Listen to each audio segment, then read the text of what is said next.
Hello, and welcome to Transformed, a conversation with Straight Ahead Ministries out of Lynn, Massachusetts. Today we're going to have a conversation about what Straight Ahead Ministries is, what we do in Lynn, and what our role is in the community, and give you an opportunity to hear more about it at an event that's coming up on March 2nd.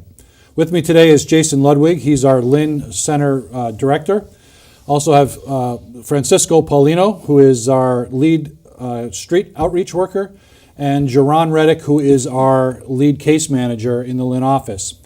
Today you're going to hear about Straight Ahead Ministries, the work that we do with young people who are transitioning out of lockup, and the hope that we would have for you to join us for an event coming up next weekend. So Jason, why don't you tell me a little bit about what Straight Ahead is all about and what the work in Lynn is all about? Sure. Well, Straight Ahead Ministries, our primary focus is working with juvenile and youthful offenders, either in or out of lockup. Specifically in Lynn, we work with a lot of, our age group in Lynn is 17 to 26 years old. Usually working with guys coming in and out of Essex County House of Corrections, that's the Middleton Jail, and then also up at the Lawrence Farm, which is their pre-release. With our services, pretty much what we do in Lynn is really just try to build a relationship with these guys, really just help them, try to empower them to help them live a different life from what they're living right now. Our primary goal is what we really try to hope and see happen is really create an environment so that these guys have an opportunity to really hear the gospel and respond to it in a positive way. Do you know what the mission of Straight Ahead Ministries is? Yeah, that's a great question. You're going to put me on the spot with that one, huh? I am. Yes. So the actual mission statement for Straight Ahead Ministries is that we would present the opportunity to give, so every youthful and juvenile offender would be able to hear and respond to the gospel of Jesus Christ. That's outstanding. So how do you go about doing that? What are some of the programs you run and some of the things that you want to see happen for young people? Yeah, so I mean, it's pretty unique actually. I mean, when you think of ministries, first thing that may pop up in your mind is like, oh, well, we're going to do a Bible study. We'll run Bible studies or, church services. When really, we've actually tried them things, and we do Bible studies inside of institutions and stuff like that, but our primary focus is really with outside of the institution. It starts on the inside, but really it's with guys that are coming home out of lockup. And so it's really more in practical ways, whether it's character development. We have a training, 3-day intense training called Ready for Life. And it's really focused on character development. If you think of a lot of these guys that come home, the easy thing to say to these guys to keep them out of lockup is these guys need a job. And really what that's doing is just really focusing on the mechanism. I remember a few years back, just to kind of keep it brief, is that we went out in the community, started building a relationship with a bunch of employers to get them jobs. And so we put these guys out in the field with jobs, but they never lasted. And so we realized that the work is really something that we need to do internal with the character development, the spiritual formation of these guys with their character. And so that's what we really try to really focus on. I mean, we have different things like stipends that help these guys in job development, whether it's putting them out in the field or it's giving them some type of workforce or job training. So Jason, you want to see kids come to know Christ, and you want to see them grow in their faith, and you also want to help them move on to self-sufficiency. What role does Cisco and Jaron play in your plan, and how do you meet kids? How do you know you're meeting their needs? How do you know that they're moving along in their life?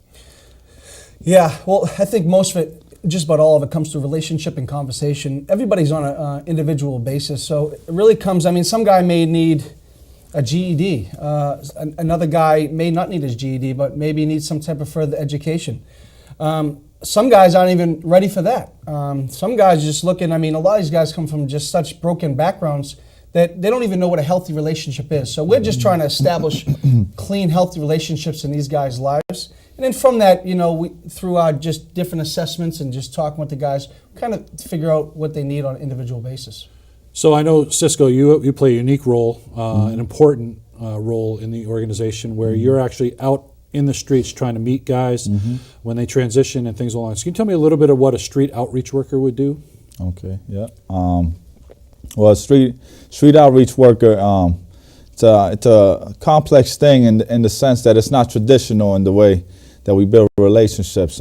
Me being the next gang member, I'm able to look for the hidden details, you know, the little stuff that might be hidden from the population, from citizens and stuff like that, like in graffiti or in amount of color that one person wears, or just the way the street culture is.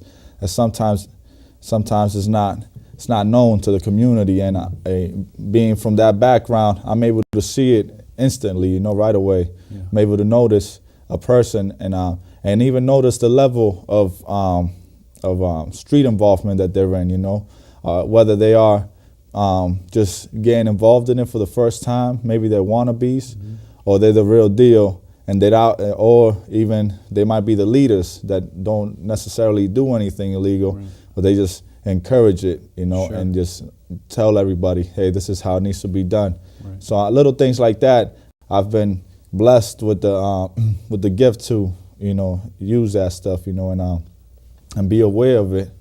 And so, with that in mind, I go out into the streets at night, 4 nights a week, and I just, you know, go through the community and find out who's where, what graffiti. You know, graffiti will tell you a story about the gangs. So I'm always aware of what new gang has graffitied any parts of the city of Lynn, and that'll tell me the story of who to look out for, what the age group is, you know, who's recruiting where, you know, and so all these little things. And so why is that important? Why would we need as an organization to know who's out there, what they're doing? I mean, first, from straight ahead perspective, why are you out there in the first place? Are you working for the police? Are you working for, to what end? Yeah, well, great question.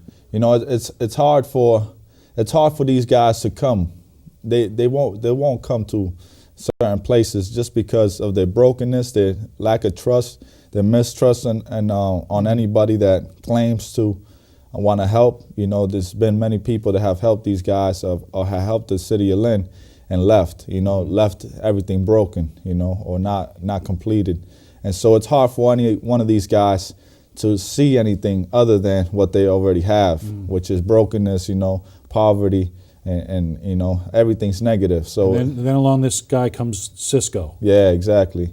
And so I come and I tell them about Straight Ahead. Tell them, oh, we got money for stipends where you can get a job. Tell them we got GED, you know. And so I'm kind of like the representative for Straight Ahead to the community. Yeah. And I'm able to tell them what Straight Ahead has to offer. And provide some hope. Yeah, exactly. That it doesn't have to be the way it always is. Yeah, exactly. Because they see me and they know, they might not know me, but they know people that I used to be in the gang with. And that, thankfully, you know, builds a certain level of trust instantaneously. So would you say it's really about building relationships in the community? Yeah, definitely. With young men who maybe the rest of society has either given up on or so scared of that they don't reach out to anymore, and you get that unique opportunity to meet them, build relationships with them, and invite them into a different future. Yeah, most definitely.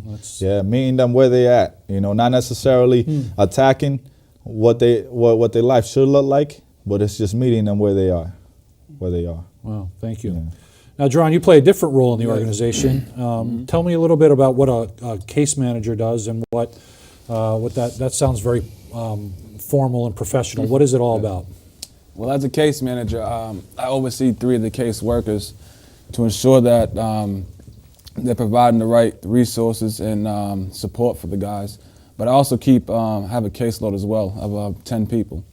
And so as a case manager, I provide services to the guys that come into the office, the ones that Cisco reaches out to. And I just ensure that their needs are being met, you know, as well as other case workers. We're similar, just different titles.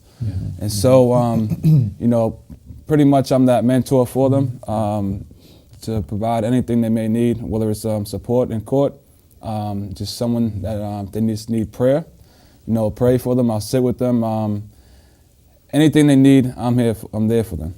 And so, pretty much, I'm an older brother, bigger brother, just the person that they need. Yeah.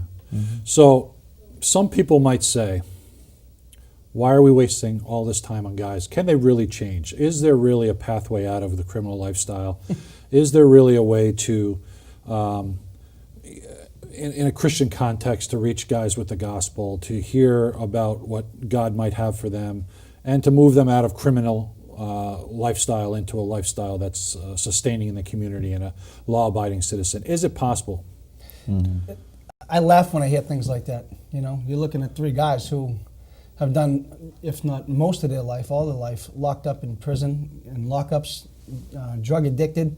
And so you're looking at three guys whose lives were completely changed by Jesus and are now not just sustaining in society, but in high-level positions in leadership in churches and in this organization right now, bringing that same message back to the guys, jumping inside the actual ditch with these guys and helping them getting out of it. Yeah. So it is possible. Absolutely. We've seen it is, time and yeah, time it is. again over the last 26 years Yeah. in our ministry. But I think sometimes it's hard to understand, isn't it? Yeah, I mean, it is. I think to think about what we see on the news and then I translate that into three young men sitting on a stage talking about giving back to their community is often hard to reconcile in somebody's brain. And so as hard as it is for us to reconcile that in our brain, imagine what it's like for a young man trying to make that shift in their own life.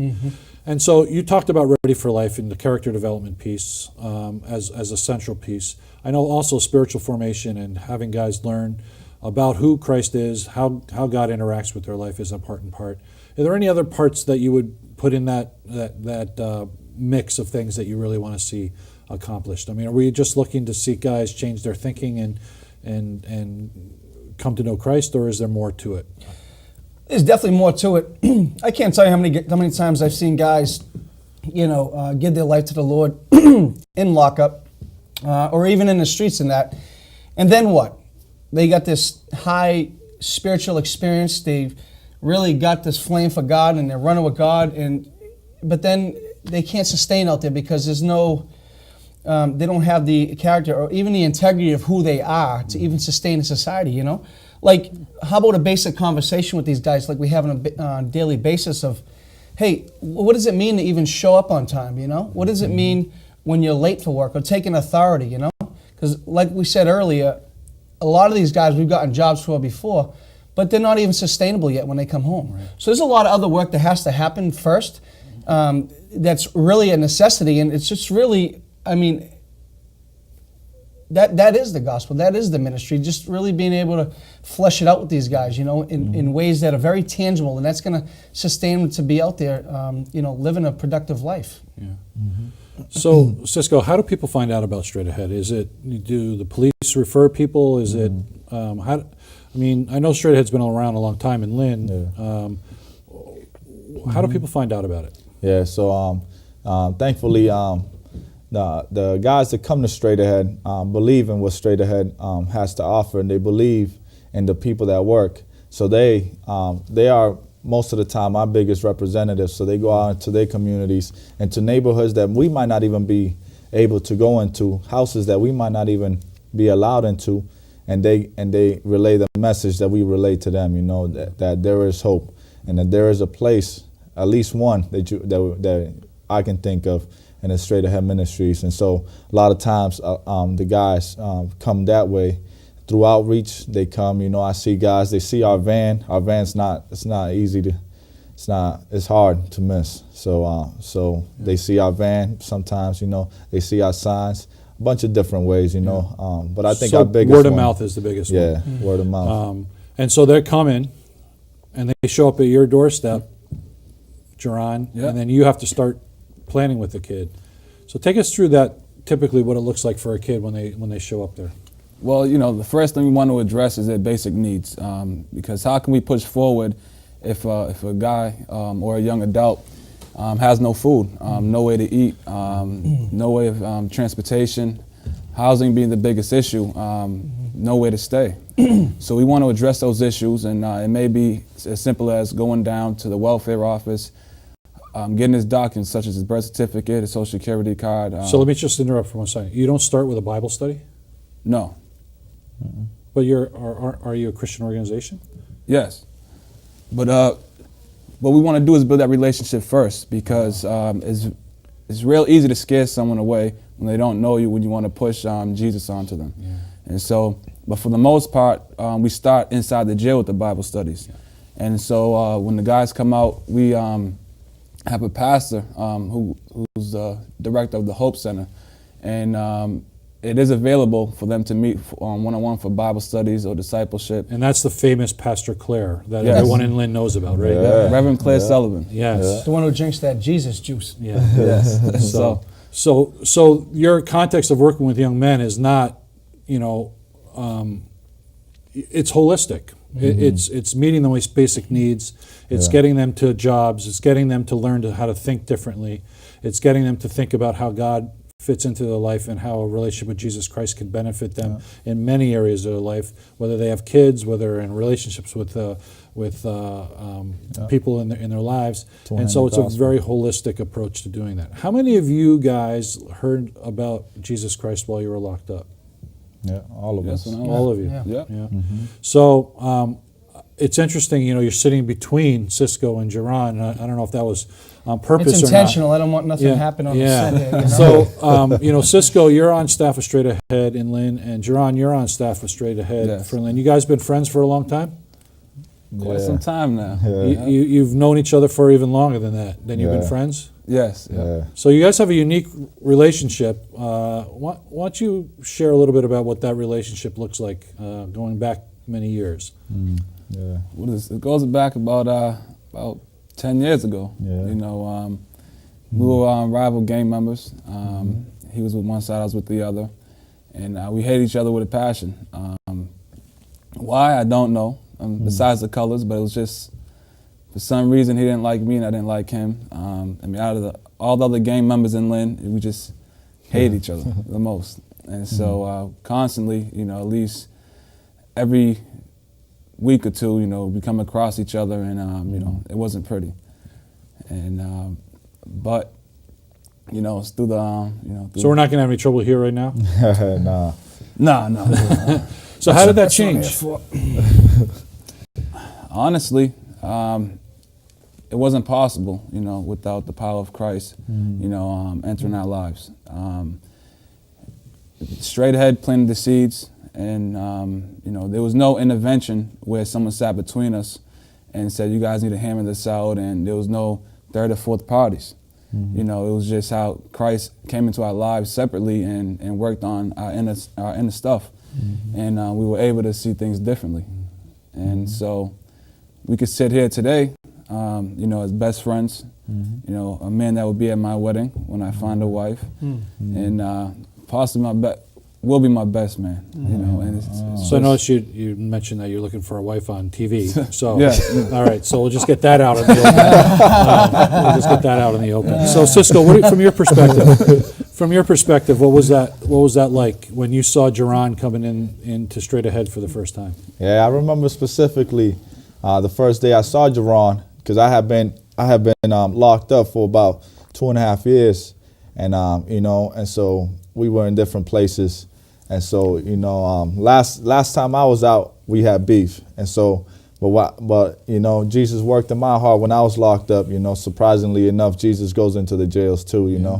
And there he started to work in my heart that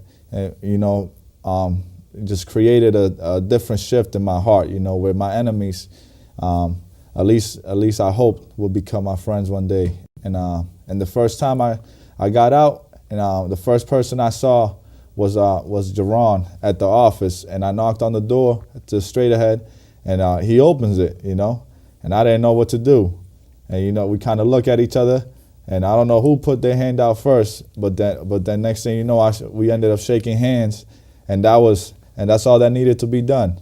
And ever since then, there was never anything after that, and that's the miracle, that it don't have to be nothing systemic, it didn't have to be anything traditional, there was no traditional way, there was not even anything that the Straight Ahead staff knew specifically, it just happened just like that, and It happened through a context and where relationships happen naturally, and that was able to kind of fall out. Yeah. So I'm glad you're both on staff with us, and I'm also very thankful that you guys aren't beefing anymore. Translation for beef. That's cheeseburger, right? For those who may not know, beef is slang for problems. that one may have with another. Yeah. So I just wanted to clarify that for That's those good. who may not know. Thanks, John.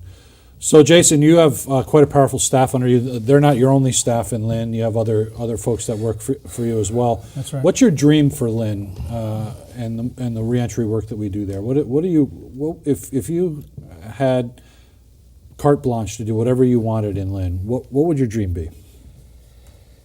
Well, I'd really like to. I'd love to have just an environment where we have legitimate like businesses running out of the organization. I know right now we got the basic setup of the silk screen, and that's something that we're looking to get going. So, but what I'd really like to do is see businesses like the silk screen, and maybe even a barbershop or any other types of businesses that we can do, where guys would come home, be able to be plugged into like a legitimate job, and that we would use those businesses to actually work on character development.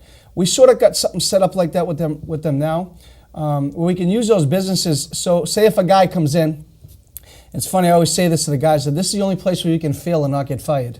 And so if a guy comes in late, it isn't, I'm not going to hammer him over the head on why he's being late, but it's like, okay, let's have a conversation. How come you're late right now? Like, what was more important than being on time? Right. And so we can really chunk that down, and it can chunk it down to, well, matter of fact, now I think about it, Jay, I was out hanging out with my friends last night till like 2 in the morning. Okay, so that was what was more important. Right. And taking the shame out of that and just being honest and having just a reality check of the current situation and saying, you know what? Well, maybe next time I'm just not going to hang out till 2 in the morning, you know what? And then I'm just going to go home and go to bed early. And so just having simple conversations like that's the internal stuff that a lot of times gets overlooked. It's so easy just to say, you know what? This guy's late again. I'm done with this guy. He just don't get it. That's the easy thing to do. Sure. The hardest thing is to sit there and have that conversation about them, and just to really dig in deep and kind of just see where they're at, So I would love to see more social ventures with businesses. I would like to see a place where one of our biggest needs is housing. I'd love to see a place where we can have a place where these guys can have a place to rest their head in a peaceful environment when they do come home. I'd love to see something like that. And one of the things I'd love to see is so many times where, like right now, we're run off a few different grants in Lynn with some of our staff.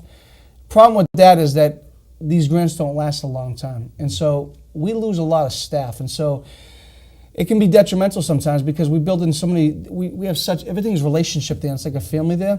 That when we lose a staff member, it's almost like losing a family member. And so I'd like to be able to see that some of these businesses can actually go back into the organization to fund some of these positions so we can have staff long term. So we don't have to lose a Geron or a Cisco or an Esther or a Kylene or people like that. And so it really, just really be able to have a place in an environment. I'm not looking to make something huge, just something that we can keep it simple and work on the things that we're working on right now. That's great.